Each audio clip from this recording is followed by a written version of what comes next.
Now next we will discuss voltage to current converter with grounded load. Last के topic में हमने देखा था voltage to current converter with floating load. Floating load मतलब क्या? अगर हम आउटपुट फीडबैक रजिस्टर के अक्रॉस अगर लेते हैं तो उसको हम फ्लोटिंग लोड बोलेंगे। और अगर हम output output terminal of the op amp with respect to ground अगर लेते हैं तो उसको ग्राउंडेड लोड बोलेंगे।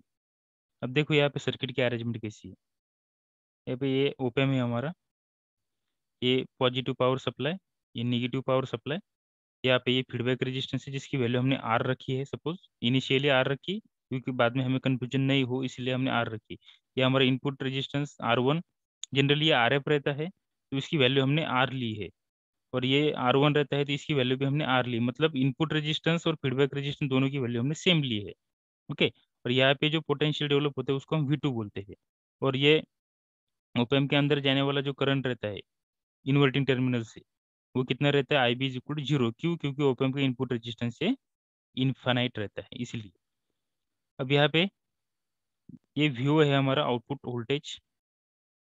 यहाँ पे हमें आउटपुट वोल्टेज मिलेंगे विद रिस्पेक्ट टू ग्राउंड। ये आउटपुट टर्मिनल रहता है हमारा। तो आउटपुट टर्मिनल को हमने क्या कनेक्ट किया, यहाँ पे एक रजिस्टर कनेक्ट किया जिसको हमने आर बोला। सब रजिस्टर की वैल्यू हमने सेम ही लिया है यहाँ पे। और ये नॉन इन्वर्टिंग टर्मिनल को हमने क्या किया, एक आर रजिस्टर के थ्रू ये इनपुट सप्लाई, ये इनपुट सिग्नल हमने कनेक्ट किया वी इन जो डीसी है। और ये लोड रेजिस्टेंस है आर एल। और ये आर एल के अक्रॉस हम हमारा आउटपुट लेने वाले हैं। और हमारा आउटपुट क्या है, करंट है। इनपुट क्या है, वोल्टेज है। क्योंकि वोल्टेज टू करंट कन्वर्टर है। वोल्टेज टू करंट कन्वर्टर मतलब वोल्टेज इनपुट है और करंट आउटपुट है। तो वोल्टेज इनपुट हमने कहाँ पे दिया, यहाँ पे दिया वी इन। कौन सी टर्मिनल को है ये, इन्वर्टिंग या non inverting? Non inverting terminal को इनपुट है ये वी इन। ओके। और आउटपुट कहाँ ले रहे हैं हम, लोड रेजिस्टेंस के अक्रॉस। ये आउटपुट जो है वो output terminal with respect to ground लिया है हमने। ये थोड़ा सा अरेंजमेंट यहाँ पे डिफरेंट है। तो अब हम यहाँ पे क्या करेंगे, उसकी एनालिसिस करेंगे सर्किट की। तो सर्किट की एनालिसिस करने के लिए पहले हमें क्या करना पड़ेगा, ये जो पॉइंट है ये V1 पॉइंट, ये V1 पॉइंट में हम क्या करेंगे, किरचॉफ्स करंट लॉ अप्लाई करेंगे। तो किरचॉफ्स करंट लॉ अप्लाई करने के पहले हमें देखना पड़ेगा कि करंट कहाँ से कहाँ फ्लो होगा। अब देखो यहाँ पे जो आई बी फ्लो हो रहा है वो तो जीरो ही रहेगा ऑब्वियसली। ये पोटेंशियल V1 है नॉन इन्वर्टिंग टर्मिनल का। अब यहाँ पे जो करंट आ रहा है, सपोज हम ऐसे कंसिडर करेंगे कि ये वीन की वजह से जो करंट फ्लो हो रहा है उसको हम I1 बोलेंगे।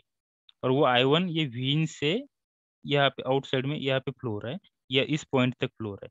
तो I1 is the current entering into this junction. तो यहाँ पे आने के बाद ये IB यहाँ पे फ्लो होगा inside the non inverting terminal. और नॉन इन्वर्टिंग टर्मिनल में करंट कितना जाता है, IB जीरो रहता है क्योंकि उसका इनपुट इम्पीडेंस से इन्फिनाइट रहता है ओपेम का। तो ये बात तो हमेशा आपको याद ही रखना पड़ेगा कि ओपेम के अंदर करंट जाता है नहीं, मतलब जीरो जाता है। क्यों? क्योंकि ओपेम का इनपुट इम्पीडेंस ये इन्फिनाइट रहता है।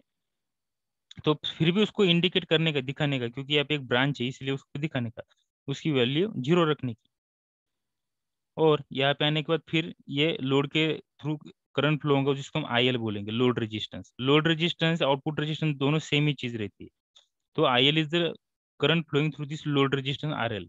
ओके, जो ग्राउंड को कनेक्ट किया है। तो ये ऐसा ग्राउंड की तरफ फ्लो होगा। और यहाँ पे ये जो I2 है वो I2 सपोज ये आउटपुट से आ रहा है और इस पॉइंट तक आ रहा है जंक्शन तक। तो I2 is suppose incoming current to the junction. तो अब हम क्या करेंगे, इस पॉइंट को किरचॉफ्स करंट लॉ अप्लाई करेंगे। तो क्या रहता है Kirchhoff's current law? Kirchhoff's current law is nothing but at any point और junction in electrical circuit sum of incoming current is equal sum of outgoing current. अब यहाँ पे सम ऑफ इनकमिंग करंट कौन से है, देखो I1 इनकमिंग है, I2 incoming है, IB और IL आउट गोइंग है। तो इक्वेशन क्या आएगा, I1 plus plus I2 is equal to IL plus IB। IB तो जीरो ही है।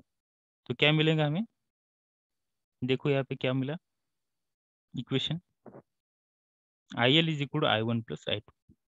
IL plus IB is equal to I1 plus I2, पर IB तो जीरो रहता है तो उसको हम यहाँ पे मेंशन ही नहीं किया हम।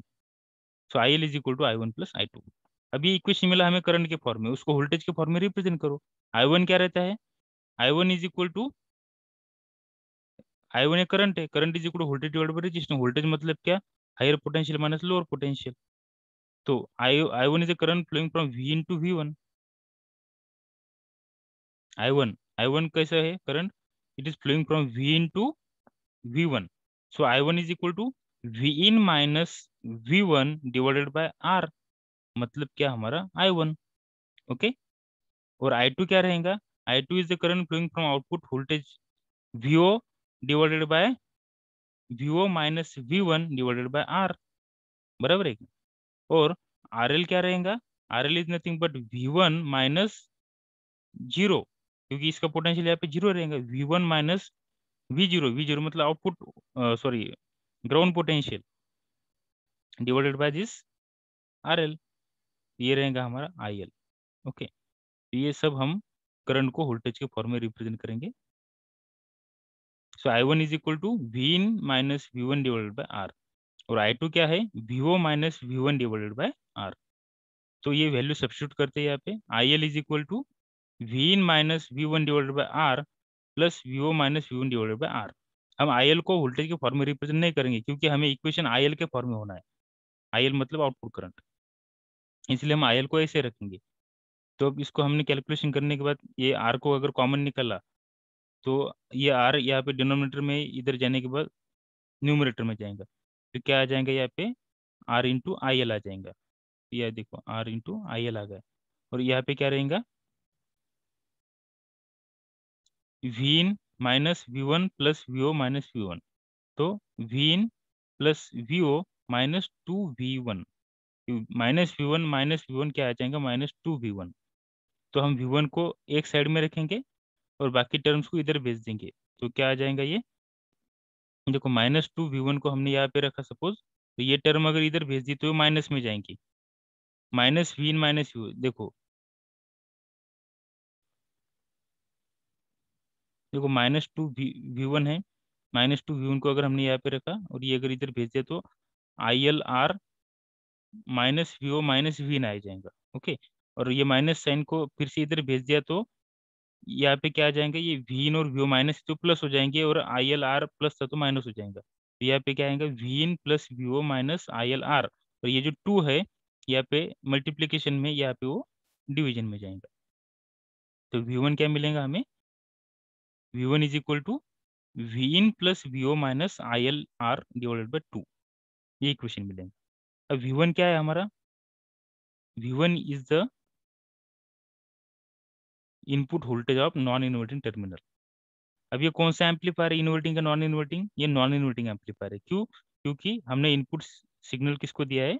नॉन इन्वर्टिंग टर्मिनल को. तो नॉन इन्वर्टिंग टर्मिनल का गेन का इक्वेशन हमें मालूम है क्या है? तो क्या रहता है नॉन इन्वर्टिंग का गेन का equation? AVP is equal to 1 plus RF by R. पर यहाँ पे RF और R की वैल्यू सेम है, दोनों पे RR है. तो 1 plus R by R, R by R मतलब 1, तो 1 प्लस 1 इज इक्वल टू 2. तो AVP कितना आया? 2 आया, मतलब गेन 2 आया. और आउटपुट वोल्टेज का एक्सप्रेशन क्या है फिर उसका? Output voltage is equal to gain into input voltage. So output voltage is equal to AVF into V1. Okay. तो AVF क्या है? 2 है इंटू V1. ठीक है. तो यहाँ पे क्या आ जाएगा? ये VO is equal to V1. So output voltage is equal to 2 into V1. अब V1 क्या है? ये हमने यहाँ पे कैलकुलेट किया है V1. ये उसका input voltage V in plus VO minus ILR divided by 2. यहाँ पे पुट करो V in plus VO minus ILR divided by 2. अब यहाँ पे 2 कैंसिल हो जाएंगे. 2 कैंसिल हो जाने के बाद क्या रहेगा? यहाँ पे VO is equal to V in plus VO minus ILR. अभी दोनों साइड का जो VO है वो भी क्या हो जाएंगे? कैंसिल हो जाएंगे. देखो ये VO अगर इधर लाया तो ये माइनस VO हो जाएगा. VO माइनस VO 0 हो जाएगा. तो क्या बचेगा फिर यहाँ पे? ILR V in minus ILR is equal to 0 बचेगा. V इन माइनस ILR और इस साइड में 0 बचेगा. तो V इन इधर ही रखो, ILR को इधर भेजे तो पॉजिटिव हो जाएगा, प्लस हो जाएगा. ओके. तो क्या मिलेगा हमें? ILR is equal to V in. ठीक है. और IL is equal to R को उधर भेज दो, यहाँ पे मल्टीप्लीकेशन में उधर डिवीजन में जाएगा. So IL is equal to V in by R. मतलब output voltage is equal to input voltage, output current, load current is equal to input voltage divided by resistance. So in this way we can convert input voltage into output current. Okay, तो उसके applications क्या क्या है? Same application, diode match finding, LED driver और tester, general diode testing. उसके बाद relay driver के लिए उसका यूज़ होता है। उसके बाद डीसी वोल्ट मीटर के लिए भी ये यूज़ होता है। ठीक है, so this is all about the voltage to current converter with grounded load.